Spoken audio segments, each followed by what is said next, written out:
ஒரு பாடசாலை மாணவியை 3 ஆண்கள் சேர்ந்து பாலியல் வன்கொடுமைக்கு உள்ளாக்கி இருக்கிறார்கள்.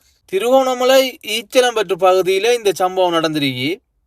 பாடசாலை படிக்கின்ற மாணவி டிக்டாக் பாவனையில் இருந்திருக்காவோ, அதன் மூலம் அறிமுகமான ஒருவரை சந்திக்க வேண்டும் என்று சொல்லி ஈச்சலம்பற்று கடற்கரைக்கு, அதாவது அந்த பொடியன் வர சொல்லி இவைய போயிருக்காங்க.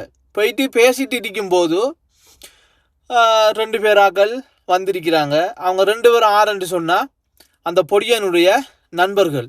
பிறகு அந்த பிரதேசத்தில் இருக்க அந்த காட்டுக்குள்ளே கூட்டிகிட்டு போயிருக்கிறாங்க அவங்கள, அந்த பெண்ணை.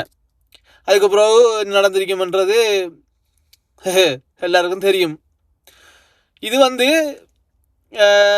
திட்டமிட்ட செயல் மாதிரி தான் இது தோணுது. என்று சொன்னால் அந்த பொடியான நண்பர்களும் வந்திருக்காங்க அந்த இடத்துல. அப்போது அவன் சொல்லித்தான் இவங்களை வரவழைச்சிருப்பான்.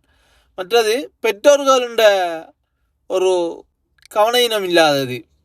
இப்போ பெண்கள் பிள்ளைகள் பாடசாலை வர பிள்ளைகள் ஃபோன் பாவிக்கிறது கல்வி சம்பந்தமாக தேடல்களை தேடுறதுக்கு ஓகே.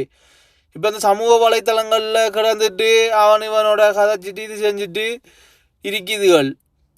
அப்போ பெற்றோர்கள் என்ன செய்யணும்? சரி, புள்ள எங்கே போகுது எங்கே வருது, ஃபோன் வச்சிருக்க என்ன செய்யுது ஃபோன்லன்றதை பெற்றோர்கள் கவனிக்கணும். பெற்றோர்கள் கவனிக்காதது தான் இப்படியான பிரச்சனை காரணம். நம்மளோட சமூகம் எதை நோக்கி போய்கிட்டு இருக்கின்றே தெரியல. அங்கால புட்டு கேட்டதுக்கு புருஷனை கூடாளியால் கொத்தி கொள்ளுதுகள். இங்கால இப்படியான கற்பழிப்புகள். அங்கால ஃபேஸ்புக்கை நாங்கள் ஹேக் பண்ணித்தான் காசு 70,000 தாண்டு சொல்லி அங்கால ஒரு மட்டக்களப்பில் ஒரு சம்பவம் போகுது. என்னன்னு தெரியல. இப்போ இந்த சம்பவத்தில் ஈடுபட்ட 2 பொடியணிகளும் 3 பேரும் கைது செய்யப்பட்டிருக்காங்க. பாடசாலை படிக்கின்ற மாணவர்கள் இந்த கையடக்க தொலைபேசியை பாவிக்கக்கூடாதுன்ற ஒரு சட்டம் கொண்டு வரணும் நாட்டில். ஆஸ்திரேலியாவில் இப்போ அந்த சட்டம் கொண்டு இப்போ அமுல்படுத்தியிருக்காங்க. அங்கே பாடசாலை படிக்கிற மாணவர்கள் யாருமே மொபைல் ஃபோனோ அல்லது இந்த சமூக வலைத்தளங்களோ பாவிக்கக்கூடாதுன்னு சொல்லி சட்டம் வந்திருக்கு.